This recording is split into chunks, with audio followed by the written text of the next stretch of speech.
तो चले फ्रेंड्स, सबक नंबर 15 का बाकायदा आगाज़ करते हैं। लेकिन दोस्तों उससे पहले आपको ये पता होना चाहिए कि पिछले सबक यानी सबक नंबर 14 में हमने आपको पार्ट्स ऑफ स्पीच की कौन सी टाइप अच्छे से सिखा दी है। दोस्तों अगर आपको ये नहीं पता कि एडवर्ब क्या होता है, एडवर्ब की कितनी टाइप्स हैं, और याद रखिए दोस्तों एडवर्ब और उसकी टाइप्स डेली रूटीन में स्पीकिंग की बात करें तो इस्तेमाल किया जाता है, और राइटिंग की बात करें तो राइटिंग में एडवर्ब की तमाम टाइप्स बहुत ज़्यादा इस्तेमाल की जाती हैं। अगर आप इनको बेहतर समझना चाहते हैं उसके लिए आपने हमारी प्रीवियस क्लास को लाजमी देखना है, जिसका लिंक आपको वीडियो के नीचे डिस्क्रिप्शन में बआसानी मिल जाएगा। तो बढ़ते हैं दोस्तों हमारे आज के सबक की तरफ। आज के सबक में हम आपको सिखाएंगे conjunction and its types. Conjunction का माना क्या होता है और इसकी कितनी टाइप्स हैं। दोस्तों अगर आपको पहले कभी कंजंक्शन समझ नहीं आया और इसकी टाइप्स कभी आपको पहले समझ नहीं आई तो आपने मेरे साथ इस लेसन को लाजमी आखिर तक देखना है। तो चलें दोस्तों बाकायदा हमारे आज के लेसन का आगाज़ करते हैं। दोस्तों सबसे पहले हम आपको ये बता देते हैं कि ये वर्ड कहाँ से निकला है। ये बेसिकली वर्ड है कंजंक्शन। कंजंक्शन, जंक्शन का माना क्या होता है? ऐसी जगह जहाँ दो चीज़ें आपस में मिलती हैं। जैसा कि आपको इस तरह के बहुत सारे रोड्स नज़र आते हैं जहाँ पर दो सड़कें आपस में मिल रही होती हैं, ठीक है। तो जहाँ पर दो रोड आपस में मिल रहे होते हैं उसे हम इंग्लिश में जंक्शन कहते हैं। जंक्शन का वर्ड समझ आ गया? यानी इसका मकसद क्या होता है कि एक रोड को दूसरे रोड के साथ मिलाना, इसी वजह से इसे जंक्शन कहा जाता है। तो जब हम इसे जंक्शन के शुरू में हम कन लगाएंगे तो क्या बन जाएगा? कंजंक्शन। कंजंक्शन का माना होता है हरफ़े अत्फ। हरफ़े अत्फ का काम क्या होता है कि ये वर्ड्स, क्लॉजेस, सेंटेंसेस को आपस में मिलाने के लिए इन वर्ड्स का इस्तेमाल किया जाता है, ठीक है। तो सबसे पहले हम आपको इसकी डेफिनेशन बता देते हैं, उसके बाद आपको ये बताएंगे कि इसकी टाइप्स कितनी होती हैं। वो अल्फाज जो फ़िक्रे या अल्फाजों को मिलाने के लिए यूज़ होते हैं। दोस्तों याद रखिएगा कंजंक्शन बेसिकली वर्ड्स होते हैं। इन वर्ड्स का हम इस्तेमाल करके या तो हम छोटे छोटे क्लॉजेस को आपस में मिलाते हैं, फ्रेजेस को, या कंप्लीट सेंटेंसेस को हम आपस में मिलाते हैं। जैसा कि आप दो चीज़ों को मिलाने के लिए गूंद का इस्तेमाल करते हैं, आप इस्तेमाल करते हैं ना, या आप एल्फी का इस्तेमाल करते हैं ताकि दो चीज़ें आपस में जुड़ जाएं। तो कंजंक्शन यहाँ पर बेसिकली यही रोल प्ले करेगा। कंजंक्शन वर्ड्स का काम ही ये होता है कि इसने दो वर्ड्स को, दो नाउन्स, दो सेंटेंसेस या दो फ्रेजेस को आपस में मिलाना है। एग्जाम्पल्स के जरिए आपको 100% क्लियर हो जाएगा। एग्जाम्पल देखिए, Asim and Waqas are friends, she wants to drink water और जूस। अब यहाँ पर दोस्तों आपने गौर करना है, यहाँ पर मैंने दो नाउन्स का इस्तेमाल किया है, आसिम एंड वकास। ये तो हमारे पास दो नाउन हैं। तो अगर आप आसिम और वकास को आपस में मिलाना चाहते हैं तो इसके लिए हमें एक वर्ड चाहिए होता है, ठीक है। तो आसिम और वकास दोनों नाउन्स को मिलाने के लिए आप एंड वर्ड का इस्तेमाल करते हैं। किसका? एंड वर्ड का आप इस्तेमाल करेंगे तो हमारे पास पूरा सेंटेंस क्या बन जाएगा? Asim and Waqas are friends. तो यहाँ पर एंड ने दो नाउन्स को आपस में मिला दिया, तो इसी हम कंजंक्शन वर्ड्स कहते हैं। समझ आई? एक और मिसाल देखें, she wants to drink water और जूस। अब यहाँ पर हमारे पास दो नाउन है, जूस या वाटर। तो हमने जूस या वाटर को आपस में मिलाना है, तो इसको मिलाने के लिए हमने वर्ड कौन सा यूज़ किया है? और। तो याद रखिएगा दोस्तों, जहाँ पर भी सेंटेंस में आपको ऐसे वर्ड्स नजर आए जो दो सेंटेंसेस को, दो क्लॉजेस को या दो वर्ड्स को आपस में मिला रहे होंगे, तो ऐसे वर्ड्स को इंग्लिश ग्रामर में कंजंक्शन बोला जाता है, ठीक है। आई होप कि दोस्तों आपको कंजंक्शन की डेफिनेशन और जो एग्जांपल्स आपको मैंने दी हैं आपको अच्छे से समझ आ गया होगा कि कंजंक्शन वर्ड क्या होता है, ठीक है। अब ज़रा दोस्तों कंजंक्शन की तमाम टाइप्स के बारे में जान लेते हैं। दोस्तों कंजंक्शन की तीन टाइप्स होती हैं, coordinating conjunction, subordinating conjunction and correlative conjunctions. अगर आपने इन तीनों नामों को पहली दफ़ा सुना है और आप समझना चाहते हैं कि कोऑर्डिनेटिंग कंजंक्शंस क्या होते हैं, सबऑर्डिनेटिंग और कॉरलेटिव कंजंक्शंस क्या होते हैं, यकीन करें दोस्तों अगर आप इस लेसन को मेरे साथ आखिर तक देखेंगे तो ये वर्ड्स डेफिनेशन आपको 100% आज क्लियर होने वाली हैं। ओके, सबसे पहले दोस्तों हम बात कर लेते हैं कोऑर्डिनेटिंग कंजंक्शन की। कोऑर्डिनेटिंग कंजंक्शन क्या होते हैं? दोस्तों कोऑर्डिनेटिंग कंजंक्शन वो वाहिद अल्फाज होते हैं जो फिक्रात को आपस में जोड़ने के लिए यूज़ किए जाते हैं। वाहिद अल्फाज की मैं बात इसलिए कर रहा हूँ क्योंकि आगे हमारे पास वर्ड्स आएंगे जो वाहिद यानी सिंगल नहीं होंगे, ठीक है। इसलिए यहाँ पर मैंने वर्ड लिखा है वाहिद, यानी एक ही वर्ड होगा जो कि इस्तेमाल होगा फिक्रात को आपस में मिलाने के लिए। तो वर्ड्स हमारे पास कौन कौन से हैं? फॉर, नॉर, बट, एंड, और, येट एंड सो। यहां पर आपने एक ट्रिक अपने ज़हन में रख लेनी है दोस्तों। अगर आप कभी भी कोऑर्डिनेटिंग कंजंक्शन को सेंटेंसेस में इस्तेमाल करेंगे तो आपने कभी भी सेंटेंस के शुरू में कोऑर्डिनेटिंग कंजंक्शन को यूज़ नहीं करना। हाँ, हमारे पास कंजंक्शन कुछ वर्ड्स होते हैं जिनको हम शुरू में इस्तेमाल कर सकते हैं, जैसा कि व्हेन, व्हेनेवर, ठीक है। लेकिन कोऑर्डिनेटिंग कंजंक्शंस को आप कभी भी सेंटेंस के शुरू में इस्तेमाल नहीं करेंगे। ये ट्रिक आपने अपने ज़हन में रखनी है, ठीक है। उसके बाद अगर आप इन वर्ड्स को बेहतर तरीके से अंडरस्टैंड करना चाहते हैं, उसका फार्मूला मैं आपको बताता हूं, वो आपने लाजमी सीख लेना है। ये देखें दोस्तों, अगर आप चाहते हैं कि आपके ज़हन में कोई ट्रिक आ जाए, कोई ऐसा वर्ड हो जिससे आपको सारे के सारे ये जो सिंगल वर्ड्स हैं, ये जो कोऑर्डिनेटिंग कंजंक्शंस हैं, आप इनको बेहतर समझ सकें, तो आपने इस वर्ड को अपने ज़हन में रखना है, फैन बॉयज। एफ का माना for, A and, N nor, B but, O or, Y yet, S and so.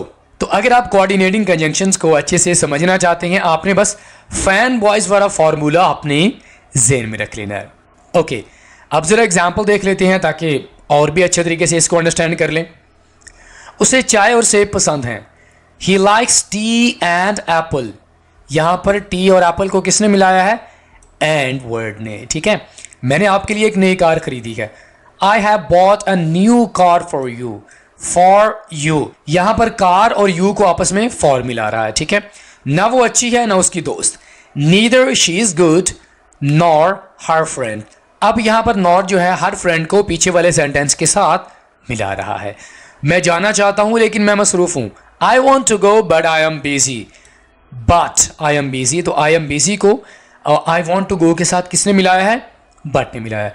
तो याद रखिएगा दोस्तों, कोऑर्डिनेटिंग कंजंक्शंस वो वर्ड्स होते हैं जिनका काम ये होता है कि उसने सेंटेंसेस को फिक्रात को आपस में मिलाना होता है। आपको मैंने एक फॉर्मूला बताया है, एक ट्रिक बताई है जो कि आपने अपने ज़हन में रखनी है। अगर आप चाहते हैं कि कोऑर्डिनेटिंग कंजंक्शंस आपको कभी ना भूलें तो आपने फैन बॉयज़ वाला फार्मूला लाजमी अपने ज़हन में रखना है। आगे बढ़ते हैं। उसके बाद दोस्तों हमारे पास नंबर 2 पे आ गया सब ऑर्डिनेटिंग कंजंक्शन। डेफिनेशन देख लेते हैं। वो अल्फाज जो एक फ़िक्रे को दूसरे फ़िक्रे से मिलाते हैं। एक चीज़ तो आपको मैंने शुरू में बता दिया दोस्तों, कंजंक्शन का माना होता है हरफ अतफ। क्या होता है? कंजंक्शन, हरफ अतफ, यानी वो अल्फाज चाहे वो सिंगल हों या वो डबल हों, उनका फंक्शन ये होता है कि उन्होंने वर्ड्स, सेंटेंसेस या फ्रेजेस को या क्लॉजेस को आपस में मिलाना होता है। बात समझ आ गई है? तो इनके वर्ड्स कौन कौन से होंगे सब ऑर्डिनेटिंग के? Because, although, if, since, until, while, what, when, whenever and where। बात समझ आ गई दोस्तों? अब अगर आप इन वर्ड्स को अपने ज़हन में रखना चाहते हैं, जिस तरह आपको मैंने फैन वॉइस वाला फार्मूला बताया है, तो इसका फार्मूला भी मैं आपको बता देता हूं, आपने उसको लाजमी अपने ज़हन में रख लेना है। दोस्तों आपने वाइट बस को अपने ज़हन में रखना है। अब आपका जहन सफ़ेद बस पे नहीं जाना चाहिए, ठीक है। वाइट बस वाला वर्ड आपने ज़हन में रखना है। इसमें सारे के सारे जो सब ऑर्डिनेटिंग कंजंक्शन वर्ड्स हैं वो इसमें आ जाएंगे। वो कैसे? W से मुराद whenever, H से मुराद however, I से मुराद if, T से मुराद though, E से मुराद even if, P से मुराद because, U से मुराद unless and S से मुराद since। तो आपने कौन सी ट्रिक अपने ज़हन में रखनी है? वाइट बस। वाइट बस से मुराद क्या है? सब ऑर्डिनेटिंग कंजंक्शन वर्ड्स। और कोऑर्डिनेटिंग का कौन सा था? फैन बॉयज, ठीक है। दोस्तों यहां पर एक अहम चीज आपको बताता चलूं। पहले तो आपको मैंने बताया कि ये दो वर्ड्स या दो सेंटेंसेस या दो क्लॉजेस को आपस में मिलाने के लिए इस्तेमाल होता है, ठीक है। लेकिन अगर हम बात करें सब ऑर्डिनरी कंजंक्शन की, तो इनका ये काम होता है, इन वर्ड्स का ये काम होता है कि इन्होंने दो सेंटेंसेस तो आपस में मिलाने होती हैं, लेकिन वो सेंटेंसेस कौन से होती हैं वो भी हमें पता होने चाहिए। दोस्तों, एक इंडिपेंडेंट और दूसरा डिपेंडेंट क्लॉज होता है। तो अगर इन्हीं दोनों सेंटेंसेस को आपस में मिलाना हो तो हम सब ऑर्डिनेटिंग कंजंक्शन वर्ड्स का इस्तेमाल करते हैं। अब आपके ज़हन में एक कन्फ्यूजन होगी कि सर आप हमें ये सिखाएं कि डिपेंडेंट क्या होता है और इंडिपेंडेंट क्या होता है। जी, तो सबसे पहले ज़रा हम उसको सीख लेते हैं, उसके बाद हम आगे बढ़ेंगे। दोस्तों, अगर हम बात करें डिपेंडेंट क्लॉज की, तो डिपेंडेंट क्लॉज का माना होता है वो फ़िक्रा जो अपना माना पूरा करने के लिए किसी दूसरे फ़िक्रे पर इन्हिसार करे। जैसे कि आप अपने घर में रहते हैं लेकिन आपके पास यानी आपकी अपनी अर्निंग नहीं है, आप अपने पेरेंट्स पे डिपेंड करते हैं या आप अपने भाई पे डिपेंड करते हैं खर्चा वगैरह लेने के लिए, तो आप डिपेंडेंट हैं, आप इंडिपेंडेंट नहीं हैं। तो डिपेंडेंट क्लॉज क्या होगा? वो फ़िक्रा जो अपना माना पूरा करने के लिए किसी दूसरे फ़िक्रे पर डिपेंड करे। For example, whenever you come to visit, यहाँ पर बात समझ नहीं आएगी कि जब कभी तुम आओ। व्हेन द प्रेजिडेंट अराइव्स, जब प्रेजिडेंट आता है। तो हमने ऐसे सेंटेंसेस की बात करनी है, जब हम उनको बोलें तो हमें पूरी बात समझना है कि बात क्या की जा रही है। ठीक है दोस्तों, अगर हम बात करें इंडिपेंडेंट क्लॉज की, इंडिपेंडेंट क्लॉज वो फ़िक्रे होती हैं जो अपना माना पूरा करने के लिए किसी दूसरे फ़िक्रे पर इन्हिसार ना करे। इसकी मिसाल आप ऐसे समझें जैसे कि कोई जॉब कर रहा होता है और वो किसी पे डिपेंड नहीं करता। तो इसी तरह वो फ़िक्रात जो अपना माना पूरा करने के लिए किसी दूसरे फ़िक्रात पर इन्हिसार नहीं करते, यानी वो खुद से पूरा माना दे रहे होते हैं। वो कैसे? Our planets revolve around the sun, I enjoy sitting by the fireplace, मुझे आग के साथ बैठना अच्छा लगता है। तो ये दोनों वो सेंटेंसेस हैं जो कि अपने माना खुद ब खुद पूरा दे रहे हैं। अगर हम इन्हें किसी सेंटेंस के साथ मिला भी दें, ना भी मिलाएं, तो सिंगल सेंटेंस भी पूरा माना दे रहे होते हैं। दोस्तों, आपको बात समझ आइए कि डिपेंडेंट क्लॉज और इंडिपेंडेंट क्लॉज में क्या फ़र्क होता है। डिपेंडेंट जो किसी पर अपना माना पूरा करने के लिए किसी दूसरे सेंटेंस पर डिपेंड करता है, जब तक हम उसे किसी सेंटेंस के साथ नहीं मिलाएंगे वो अलग से अपना माना नहीं देगा। ठीक है, इंडिपेंडेंट को अगर आप अकेला भी छोड़ देंगे तो वो आपको अपना माना पूरा दे सकेगा। तो बात समझ आ गई है। तो अगर आप सब ऑर्डिनेटिंग कंजंक्शन वर्ड्स का इस्तेमाल करते हैं तो सब ऑर्डिनेटिंग कंजंक्शन बेसिकली डिपेंडेंट और इंडिपेंडेंट क्लॉज को आपस में मिलाने के लिए इस्तेमाल होते हैं। मिसालों से आपको मज़ीद वाज़ेह हो जाएगा। सबसे पहले आप डिपेंडेंट और इंडिपेंडेंट क्लॉजेस के जो एग्जांपल्स हैं उसको देख लीजिए। Whenever you come to visit, जब कभी तुम आओ।